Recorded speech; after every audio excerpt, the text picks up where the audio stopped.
to be lit or not to be lit? That is the question. And who better to ask than one of our most celebrated stage, television, film, and Shakespearean actors, Michael Maloney. Hello. Thank you for coming, Michael. Nice to see you. How are you? I'm really Good. well, thank you. Yeah. So, Michael, as I spray myself because I don't have my Elizabethan commander with me. Okay. What makes a Shakespearean actor then? Oh, well, I think you have to have an interest in it. And you have to be maybe passionate about that particular style of theatre. And then you have to keep doing it and then keep coming back to it. And before you know it, you're termed a Shakespearean actor. It's not something you might call yourself, but you will be defined as that. And so that's what's happened to myself. Yeah. Oh, fantastic. Yeah. And I'm still waiting for the call and the opportunities, the Globe. Please listen. NF, Barbican, hello, Come on, I'm here. Exactly. Anyway, let's not go off on one. I think we should. So, have you... Tell me now. What tips are you going to give me? Oh, how are you going to make so me what I want to know love the bar? Well, very interesting, isn't it? Is that we should have a look at a bit of text, and I think that you may have chosen one, which we'll talk about later. And it's a very, very good one to have a look at, actually, because it's slightly more simple than the rest of the text. Yeah, I'll explain why later. So the simpler the better in my case. All right, so, Michael, I've chosen... Yes, please. What have you chosen? Something. I've chosen Fear No More the Heat O' the Sun. Heat O' the Sun. Now, does that come from something? Does it come at the end of Midsummer Night's Dream or something? What, Fear No More the Heat O' the Sun? No, it's so iconic, it comes from this play. And we think it's universal or it's come from somewhere else, but it originated here on this Act 4, Scene 2 of Cymbeline by William Shakespeare, written in 1610. Oh, right. Yeah. Well, when Dame Judi Dench was on that BBC show, Nothing Like a Dame or whatever, there was all of them on there. All of them on, Eileen Atkins, Dame Maggie. The one I really like, what's her name? Who was married to Laurence Olivier. Oh, really? Yeah, what's her name? Joan Plowright. Oh, really? Yeah. Dame Didn't Joan her daughter used to run the pub? Absolutely, the engineer. That gives you some idea where we are. Jackie Dankworth's. Abigail Cleo Lane's daughter, Jackie Dankworth. Were they in partnership there, I think? No, I think they might have known each other, but I think it was Miss Olivier and Abigail Osborne, who was a friend. That's it, yeah.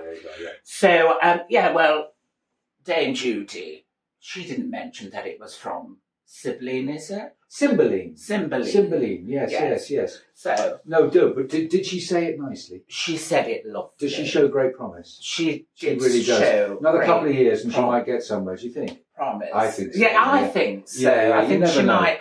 I think she actually might get into something. I mean, it's a lottery. I'll put a word in. Oh, would you? Yeah. That would be lovely. So yes, I'm going to cough. Excuse me. That was very theatrical, wasn't it?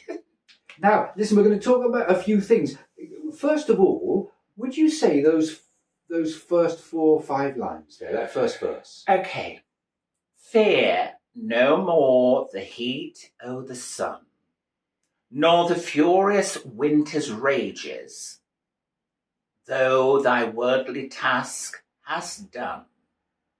Home art gone, and ta end thy wages.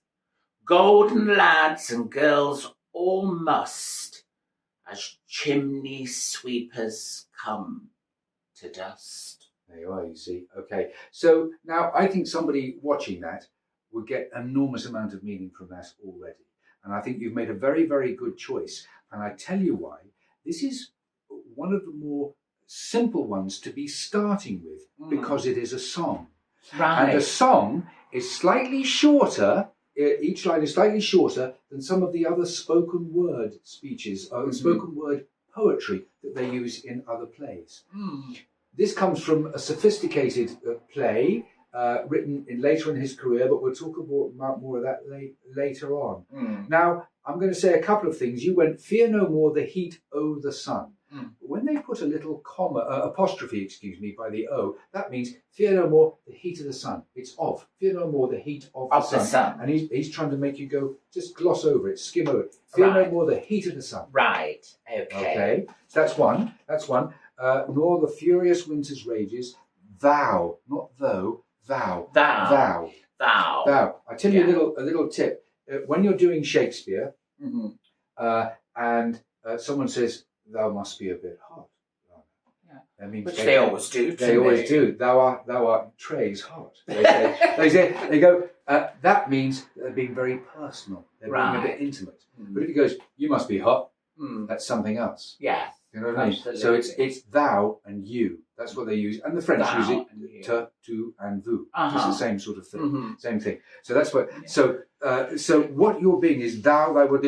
You're being intimate to whoever you're talking to. So if you like, this is. Don't worry about everything. Where you leave this world, you'll be absolutely fine. But I love you. Right. You know what I mean? So it's very, very personal. So thou thy worldly task is done, home art gone, and he went ta'en thy wages. It's taken, and he's taken the K out, and ta'en thy wages. Yes, you see, I thought that was an oldie, worldly, old-fashioned. Absolutely. And ta'en thy wages. Word. And so taken thy wages. Yes, and but you say ta'en. So ta'en thy wages. Ta'en. Golden lads and girls all must, as chimney sweepers, come to dust. And what's very interesting about this, very often, the last two lines of a speech, you'll get the whole meaning or the whole heart of the speech. And I think you've got it there. Say those last two lines. As chimney sweep... sorry. Golden lads and girls all must, as chimney sweepers, come to dust. There you are. That's encapsulated, isn't it? No matter who you are, regardless of status, you must eventually turn back to dust, turn back to the earth. We all return to stardust, I say. He said stardust is much better, I think. Yeah, okay. So look... If you're listening, William...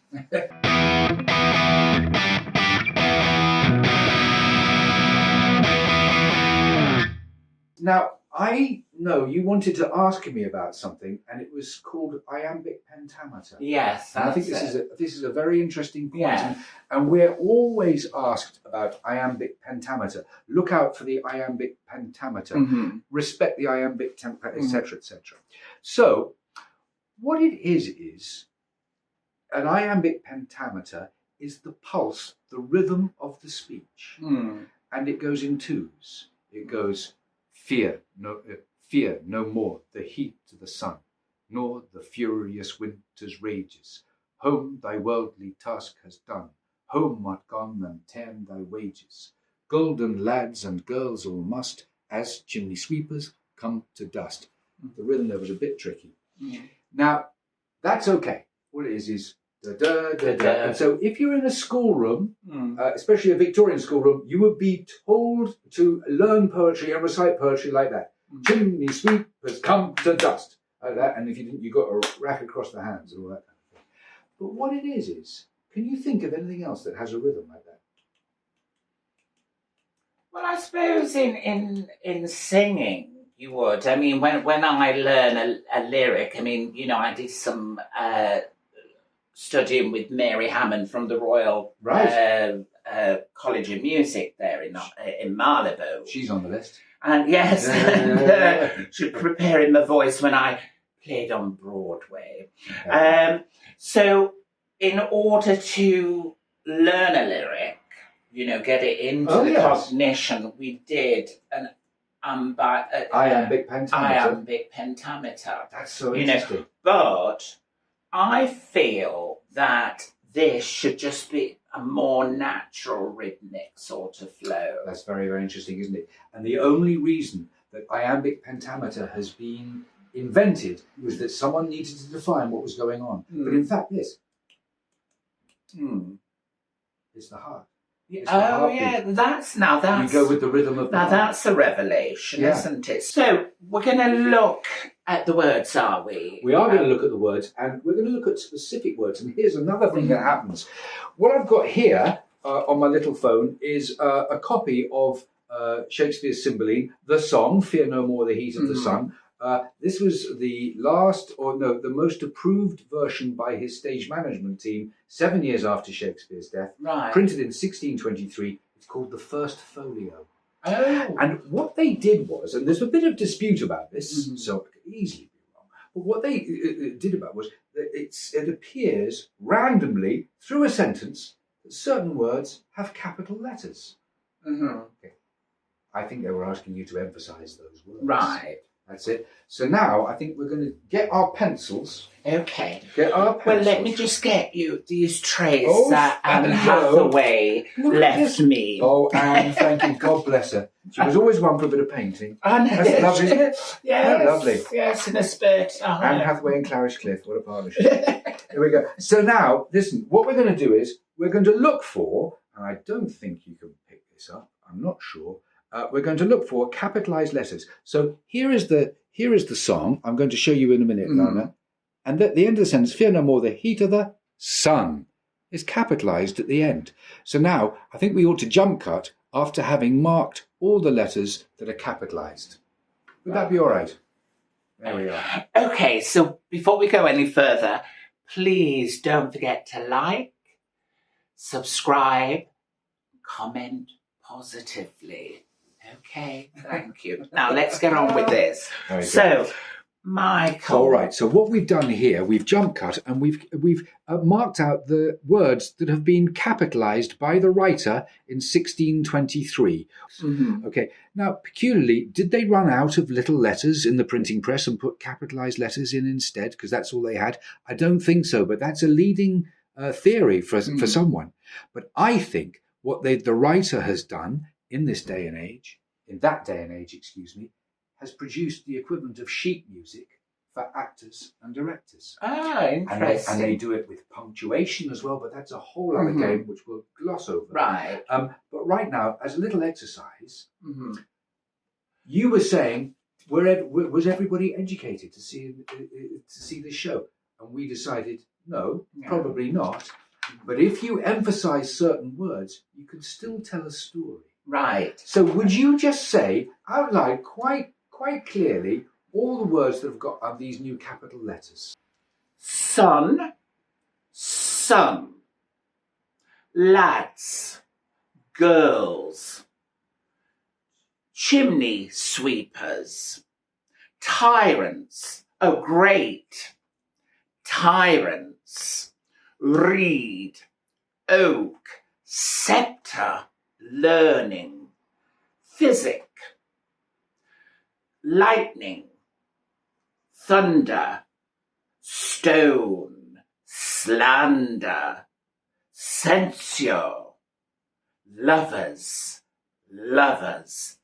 exorciser. Very good. Now that's the end of the capital word.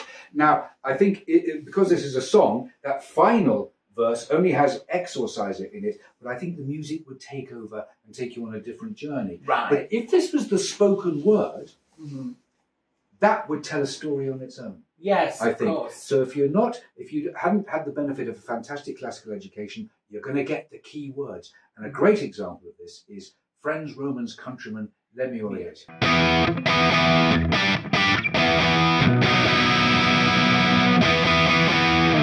And we're back.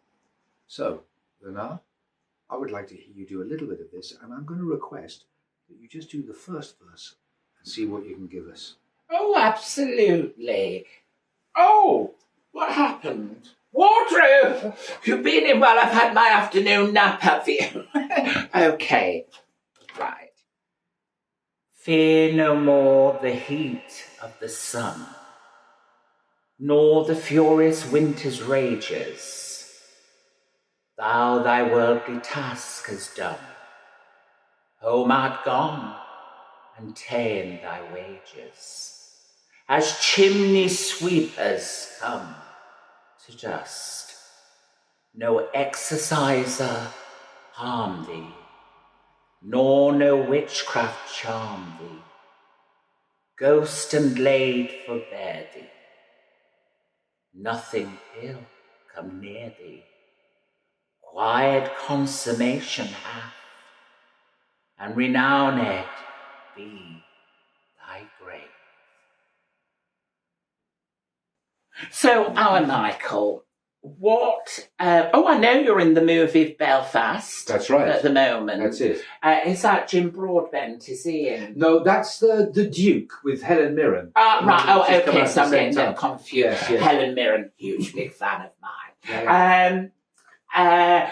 But is Judi Dench in? She is, but Dame Judi Dench is in Belfast. Yes, absolutely. And she's just been nominated for Best Supporting Actress at the Oscars. Oh, right. Yeah. But I want, that swap so that you can be Best Supporting Actor at the Oscars at some point. Fantastic. And they can fly me over to come and present I think you should. I think they should. As Dame Lanah P. There you are. So you're in Belfast at the moment. I mean, you're in so many things. What's the next? Well, I'm in something else called Magpie Murders, which is on BritBox as well, which is a murder whodunit as well. But that's just by the by. In fact, what's happening to me next is a long-lost member of my family, who I only discovered 3 years ago, has written a play. Yes. I've reunited with this part of the family, and she's written a play about my uncle, who I never met, and it's about his life. Oh, wow. And he was in a children's home. He was adopted. He was abandoned.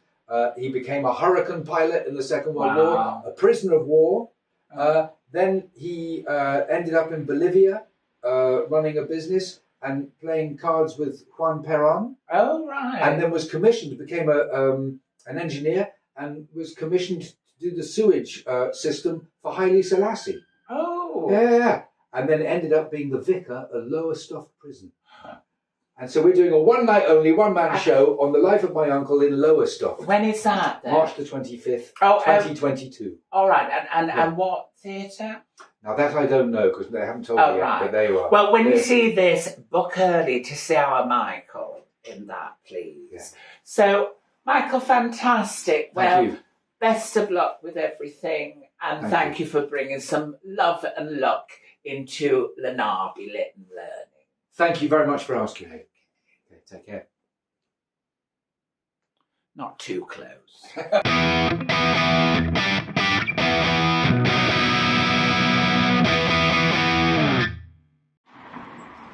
Well, thank you for watching, everybody. And however, Peter didn't like this one. So, unfortunately, he went missing somewhere in the gardens at the foot of the hills. So, please comment positively and subscribe. And I'll see you next time, hopefully without my wheelbarrow.